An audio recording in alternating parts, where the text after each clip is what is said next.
آپ سب کا جی بہت شکریہ۔ عامر صاحب آپ سے آغاز کر رہی ہوں، چونکہ کل بھی جب ہم بات کر رہے تھے تو ٹرمپ کے یو ٹرن سے ہم نے آغاز کیا تھا، اور ساتھ ہی وہ بھی یہی چاہ رہا ہے کہ اب کوئی نہ کوئی راستہ درمیان کا نکل جائے۔ لیکن اب یہ جو پاکستان کے حوالے سے کھل کر باتیں آ گئی ہیں، پاکستان کوشش کر رہا ہے، پرائم منسٹر نے بھی آمادگی ظاہر کی ہے مذاکرات کی میزبانی کے لیے، کتنا امپورٹنٹ کردار ادا کر سکتا ہے پاکستان؟ عامر صاحب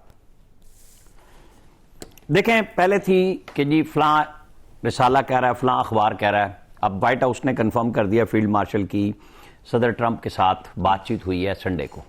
پرائم منسٹر نے جو ابھی ٹویٹ کیا ہے اس کے اندر انہوں نے کوٹ کیا ہے، ساتھ ٹیگ کیا ہے صدر ٹرمپ کو اور اسٹیو وٹکوف کو اور سید عباس عراقچی کو، یعنی جو تینوں فریق ہیں، یعنی پاکستان میزبان بننے کے لیے تیار ہے، ایران اور امریکہ کو بٹھانا چاہ رہا ہے، اور اس میں ہماری بڑی کلیئرٹی کے ساتھ پوری دنیا میں پوزیشن واضح ہے، جو ہم بار بار کہتے ہیں کہ بیجنگ ہو، ماسکو ہو، واشنگٹن ہو، تہران ہو، ریاض ہو، دوحہ ہو، ہم سب جگہ پہ کھلم کھلا بات کر رہے ہیں کہ ہم ڈی ایسکلیشن چاہتے ہیں، علاقے میں مسلمان آپس میں نہ لڑیں۔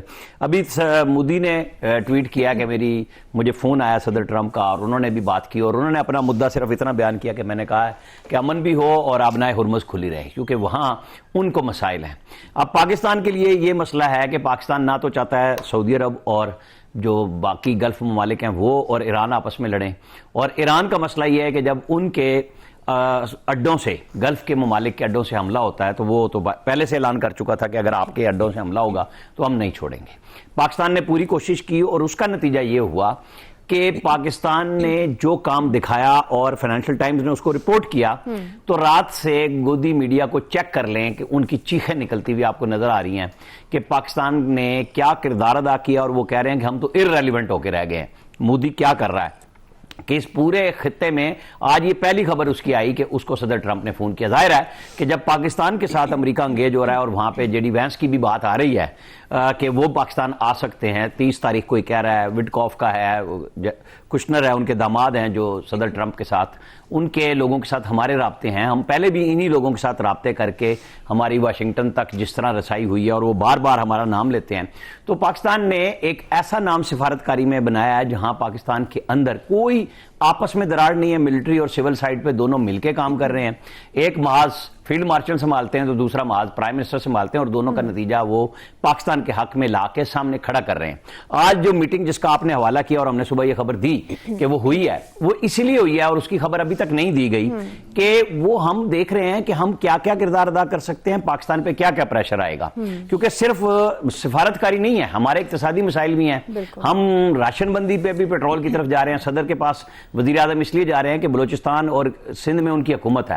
مزمل اسلم جو پی ٹی آئی کے مشیر خزانہ کے پی میں، وہ 2-3 دن پہلے کہہ چکے ہیں کہ صوبوں کو وفاق کا برڈن سنبھالنا پڑے گا، کیونکہ 100 ارب روپے کے قریب سبسڈی وفاق دے چکا ہے، اور ہمارے ہاں مارچ میں جو پیٹرول کی مصنوعات کی یوزج ہے وہ پچھلے سال مارچ سے زیادہ ہوئی ہے، جبکہ مہنگا ہوا ہے۔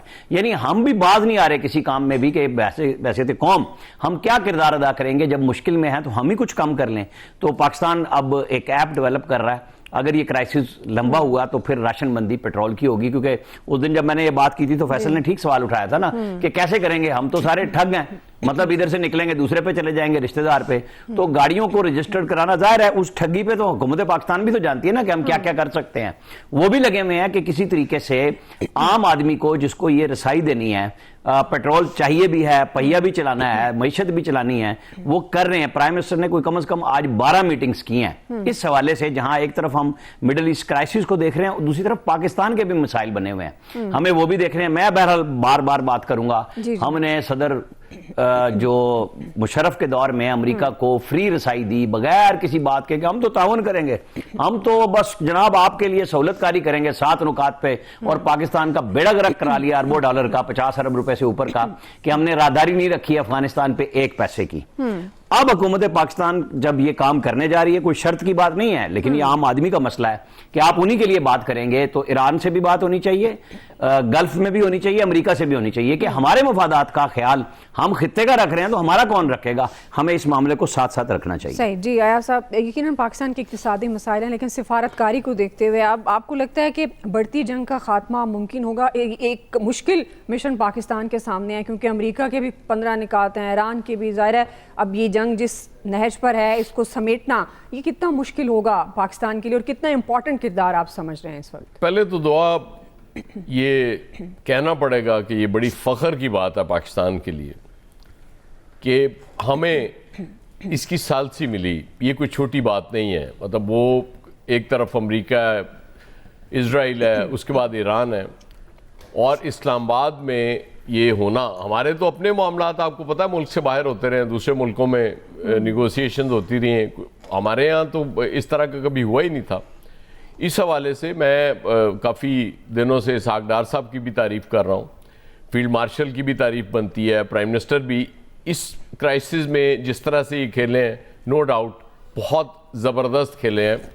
اور وہ جو انڈیا کے میڈیا میں جو کوحرام مچا ہوا ہے اس کی ریزن سمپل ہے. اسلام آباد میں یہ مذاکرات ہونا جنگ بندی کے اور اس کی چیزیں موڈیلٹیز طے ہونا, یہ اسرائیل کو بھی سوٹ نہیں کرتا اور انڈیا کو بھی سوٹ نہیں کرتا. یہ دونوں کے لیے بہت بڑی شکست ہے, میں آپ کو بتاؤں, کیونکہ اس میں ساؤتھ ایشیا میں انڈیا سے بڑا پلیئر تو کبھی بھی کوئی نہیں رہا نا, اور انڈیا کی مرضی کے بغیر اس خطے میں پتہ بھی نہیں ہل سکتا تھا, اور آج انڈیا کہیں نظر نہیں آ رہا. اس کا مین ریزن وہ جنگ بھی بعد میں آتی ہے, وہ 10 مئی والا بھی بعد میں آتا ہے. اس کا ریزن نریندر مودی کی پالیسیز ہیں. مودی صاحب نے بالکل بیلنس ہی آؤٹ کر دیا. اسرائیل کے اتنے قریب چلے گئے, رشیا جو ٹائم ٹیسٹڈ الائے تھا انڈیا کا اس کو چھوڑ کے امریکہ کو اسٹریٹجک پارٹنر بنا لیا. اب پھر رشیا بھی ساتھ نہیں دیتا نا. اب کافی عرصے سے انڈینز چاہتے ہیں رشیا ان کے ساتھ آئے, تو وہ کیوں آئے ان کے ساتھ, وہ نہیں آتا. جے ڈی وینس اگر واقعی پاکستان آ رہے ہیں, جو ذرائع ابھی تک خبریں چلا رہے ہیں کیونکہ وہ ٹرمپ صاحب نے تو اس کا جواب نہیں دیا, تو اس کا مطلب ہے کہ سیریس ایفرٹ ہو رہی ہے. امریکہ بھی جنگ بندی چاہ رہا ہے. اب رولا صرف وہ ٹرمپ کی محبوبہ کا ہے, نیتنیاہو کا, کہ وہ تو باز نہیں آئے گا, کیونکہ وہ ٹرمپ کو اس یہاں لا کے پھنسانے والا وہ ہے, اور اب وہ نہیں نکلنا چاہے گا. اور یہ ایفرٹ پاکستان کے ساتھ نو ڈاؤٹ کریڈٹ دینا پڑے گا ترکی اور اس کو مصر کو بھی. ایرانی جو بات کر رہے ہیں نا کہ ہم نے امریکہ سے مذاکرات نہیں کیے, وہ بالکل ٹھیک بات کر رہے ہیں. ان کے براہ راست تو مذاکرات ہوئے نہیں. پاکستان اور یہ دو ممالک ہیں جو دونوں طرف بات چیت کر رہے ہیں. ٹرمپ ایڈمنسٹریشن سے بھی بات کر رہے ہیں, ایران میں بھی. ابھی مشتبہ خامنائی نے بھی حمایت کر دی ہے مذاکرات کی. یہ بہت پازیٹیو چیز ہے. تو اس کا مطلب ہے کہ پاکستان ایک ایسا رول پلے کرنے جا رہا ہے اس کرائسس میں جو کہ اس وقت بڑی بڑی طاقتیں نہیں کر پا رہی یا نہیں کر سکتی. اس کی ریزن سمپل ہے ہماری سفارتکاری, کہ ہم نے اس میں کسی فریق کو ناراض نہیں کیا. بالکل ہم گلف سٹیٹس کے ساتھ بھی کھڑے رہے, سعودی عرب کے ساتھ ہمارا دفاعی پیکٹ ہے, ایک پہ حملہ دوسرے پہ حملہ. اس کے باوجود ریسٹرینٹ کی بات ہم بار بار کرتے رہے. اپنے سعودی دوستوں کو بھی سمجھاتے رہے کہ وہ اگر دیکھیں, اب گلف سٹیٹس کو بھی ایک چیز سمجھنے کی ضرورت ہے جی کہ آپ نے جو امریکی اڈے اپنی حفاظت کے لیے بنوائے تھے وہ آپ کے لیے وبال جان بن گئے. اس کی وجہ یہ کہ جب امریکہ پہ تو حملہ نہیں کرے گا نا ایران, بالکل اس نے اس کے مفادات پہ کرنا نا, اس کے ایسٹس پہ کرنا نا. وہ جہاں جہاں ہوں گے وہ ہوں گے. ایک البتہ یو اے ای کے حوالے سے, دبئی کے حوالے سے مجھے ضرور دکھ ہوا ہے سارے کرائسس میں. ان کی ایک منسٹر کا وہ انٹرویو بڑا وائرل ہوا ہے جس میں وہ کہہ رہی ہیں کہ جی ایران کے حملوں کے بعد ہم امریکہ اور اسرائیل کے اور زیادہ قریب آ گئے. اور میں رانا صاحب سے بھی ایک ریکویسٹ جاتے جاتے کر دوں گا کہ رانا صاحب کچھ میرے جیسے غریب ہوتے ہیں جنہوں نے گاڑیاں لیز پہ لی ہوتی ہیں, تو میری تو گاڑی بینک کے نام ہے, میں نے دسو کہ میں پیٹرول کے میں پانا ہے. بڑی مہربانی. جی بتائیں گے عامر صاحب, اپنا آئی ڈی کارڈ ہے نا.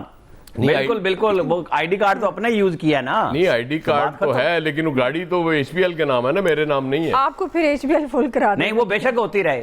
چل آپ کو جناب وہ آپ کا آئی ڈی کارڈ ہے, کوئی ایشو نہیں ہے. چل بس پھر آئی ڈی کارڈ ہر بندے کا ہے, اسی کو ملنا ہے. صحیح ہے, چاہے وہ موٹر سائیکل والا ہے یا رکشے والا ہے, سب کو ملے گا. صحیح.